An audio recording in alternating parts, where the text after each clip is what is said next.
विद्यालयको शैक्षिक प्रक्रिया र स्टिम शिक्षा।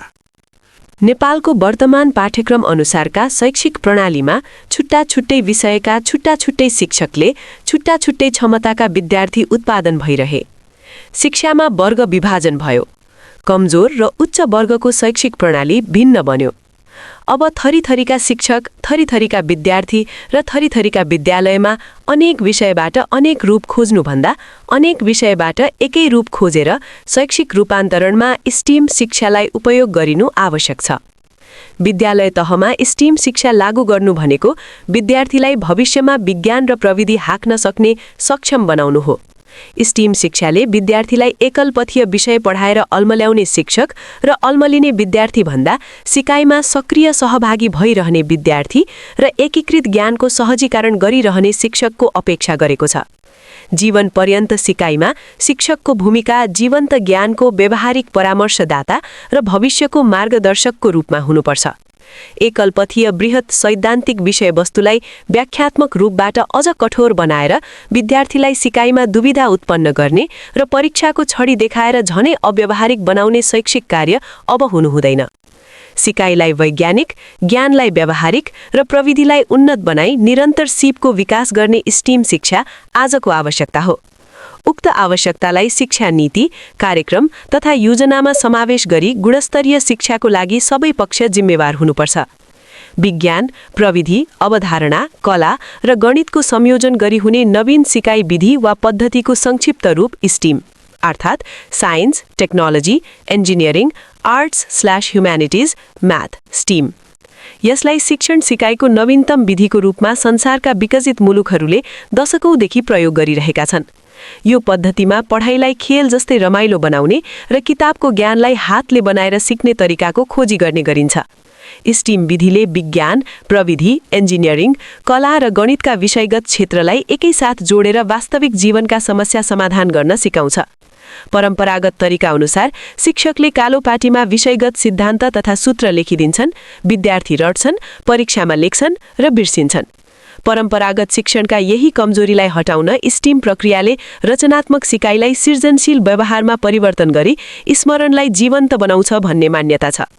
दिगो विकास लक्ष्य 4 अनुसारको गुणस्तरीय तथा जीवन पर्यन्त सिकाइ पूरा गर्न स्टिम विषयलाई एक आपसमा जोडेर समालोचनात्मक सिपबाट सिकाइलाई जीवन्त बनाइन्छ।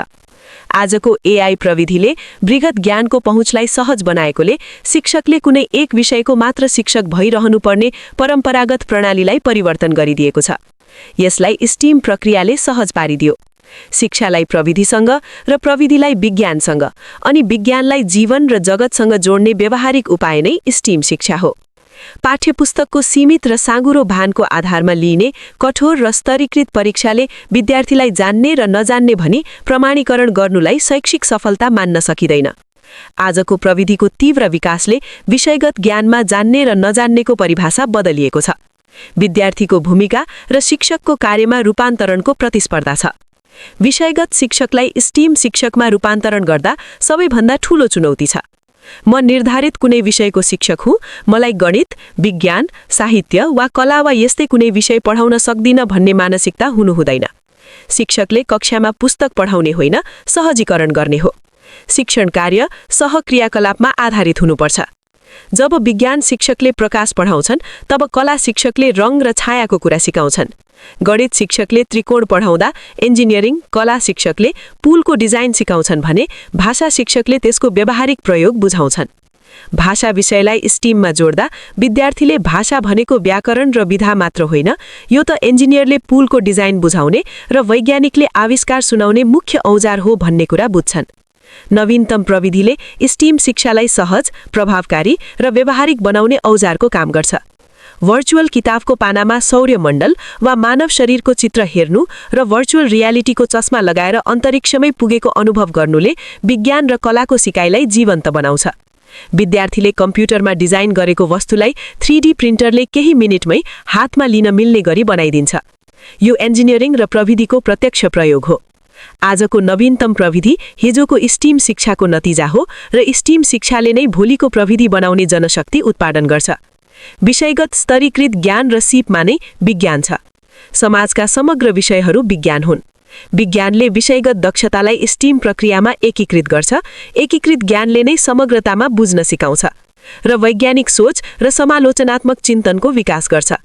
एउटा बसलाई स्टिम विषयको समग्र रूपबाट बुझ्दा विज्ञानमा चाल, गुरुत्व, बल लगायतका विज्ञानका मिल्दाजुल्दा सबै पाठहरू एकैपटक समग्र रूपमा एकैपटक बुझाउन सकिन्छ। गणित, कला, इन्जिनियरिङ, भाषा एउटै बसको समग्रतामा अध्ययन गर्न सकिन्छ। यी दुवै कार्यबाट विषयगत सहसम्बन्ध जोडिन्छ।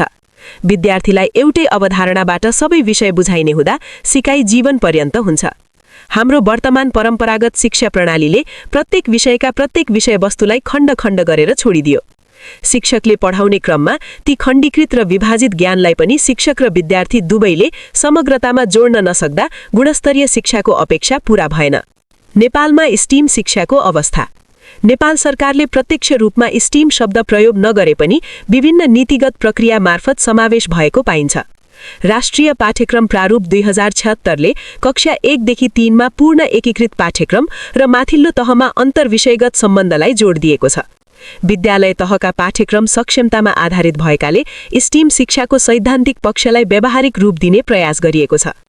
विद्यालय शिक्षा क्षेत्र योजना SESP 2021 देखि 2030ले विज्ञान, प्रविधि र नवप्रवर्तनलाई विद्यालय तहदेखि नै प्राथमिकता दिने नीति लिएको छ।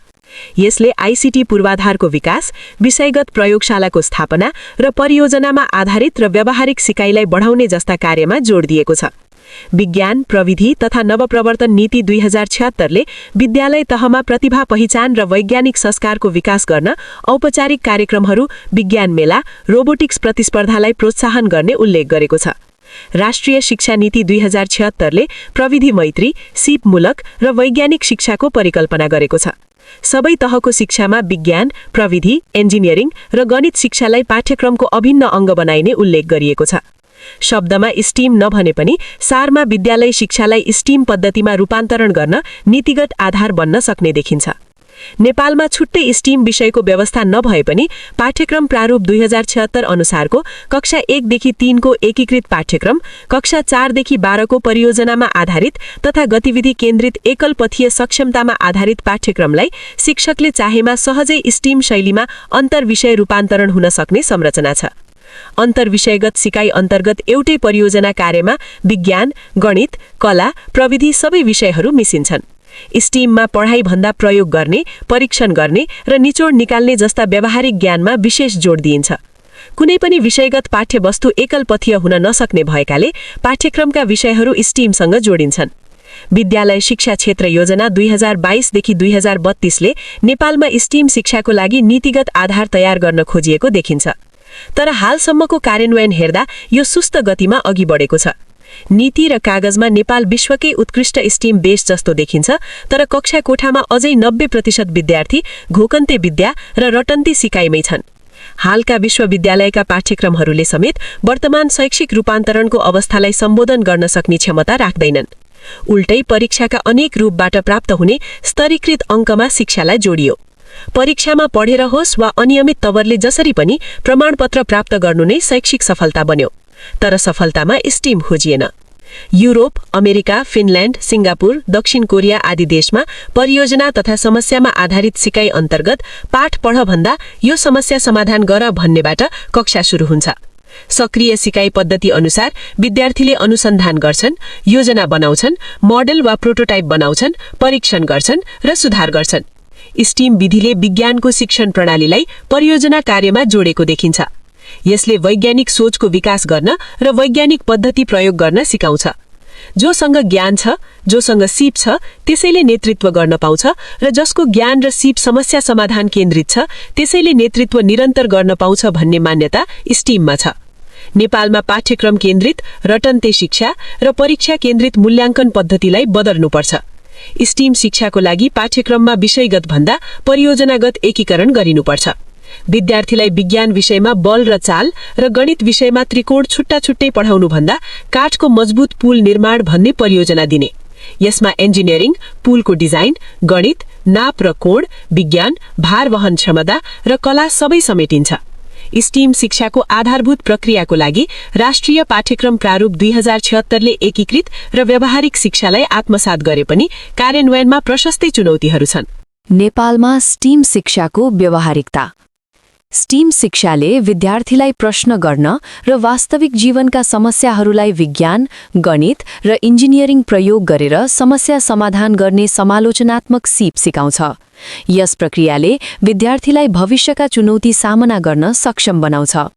वास्तविक दुनियाँमा कुनै पनि समस्या एउटा विषयसँग मात्र सम्बन्धित नहुने भएटाले स्टिमले विज्ञान, गणित, कला र प्रविधिलाई अलग अलग विषयबाट निकारेर एकै ठाउँमा जोड्छ। यसले विद्यार्थीलाई समग्रतामा सोच्ने बानीको विकास गराउँछ। स्टिमले विभिन्न कारणले सिकाइमा पछाडि परेका विद्यार्थीको समेत आत्मविश्वास बढाएर विषयगत क्षतिलाई न्यूनीकरण गर्छ। सबै विद्यार्थीले सिक्न सक्षम भएको महसुस गर्छन्। भविष्यको रोजगारीको बजार अटोमेसन, एआई र प्रविधिमा आधारित हुने भएकाले विद्यार्थीलाई आजैदेखि ती प्रविधिहरूसँग परिचित गराएर भविष्यको दक्ष जनशक्ति तयार गर्न स्टिम शिक्षाको व्यावहारिक उपयोग गरिनुपर्छ। स्टिमले समालोचनात्मक सोच र समस्या समाधान गर्ने सीपको विकास गर्ने भएकाले आजका विद्यार्थी भविष्यमा आर्टिफिशियल इन्टेलिजेन्स, रोबोटिक्स वा बायोटेक्नोलोजीमा नयाँ आविष्कार गर्छन्। कोडिङ र एल्गोरिदममा गणित र प्रविधिको ज्ञान बिना कुनै पनि एप, सफ्टवेयर वा एआई सिस्टम बन्न सक्दैन। त्यसैले स्टिम शिक्षाको व्यावहारिक उपयोगिताले सानैदेखि कोडिङ सिकाएर प्रविधि बुझ्ने मात्र होइन, प्रविधि बनाउने पुस्ता तयार गर्छ। नेपालको विद्यालय शिक्षाको पाठ्यक्रममा स्टिम शिक्षालाई नीतिगत, व्यावहारिक तथा प्रक्रियागत रूपबाट शैक्षिक रूपान्तरण गर्न ढिलो गर्न हुँदैन। अब यसको कार्यान्वयनमा जति ढिलो गरिनेछ त्यति नै शैक्षिक क्षति बढ्दै जानेछ। निष्कर्ष: स्टिम भनेको नयाँ विषय थप्नु होइन। बोट बिरुवा पढाउँदा नाप्न लगाएमा त्यो स्टिम भयो। चाल पढाउँदा गाडी बनाउन लगाएमा त्यो स्टिम भयो। चाप पढाउँदा डोजरको नमुना डिजाइन गर्न लगाएमा त्यो स्टिम भयो। यी सबै काम नेपालको विद्यमान पाठ्यक्रम र मूल्याङ्कन प्रणालीभित्रै रहेर सहजै गर्न सकिन्छ। केही विद्यालयका स्टिम कक्षामा सहभागी विद्यार्थीले स्थानीय समस्या समाधान गर्न सानातिना आविष्कारहरू बनाउन थालेका छन्। गणित र विज्ञानलाई गाह्रो विषय मान्ने विद्यार्थीले कला र प्रविधिको सम्मिश्रणपछि ती विषयहरूमा रुचि बढेको विभिन्न अध्ययनले देखाएका छन्। समूहमा काम गर्दा विद्यार्थीमा नेतृत्व, सञ्चार सिप र सहयोगात्मक भावनाको विकासले व्यवहार कुशल सिपमा गुणात्मक परिवर्तन देखिएको छ। प्रविधिले के गर्न सकिन्छ भन्छ भने स्टिमले के गर्नु सही हुन्छ भनेर सोच्न सिकाउँछ। प्रविधि र स्टिमको यही प्रक्रियाबाट एकीकृत सिकाइको आदान प्रदान हुन्छ।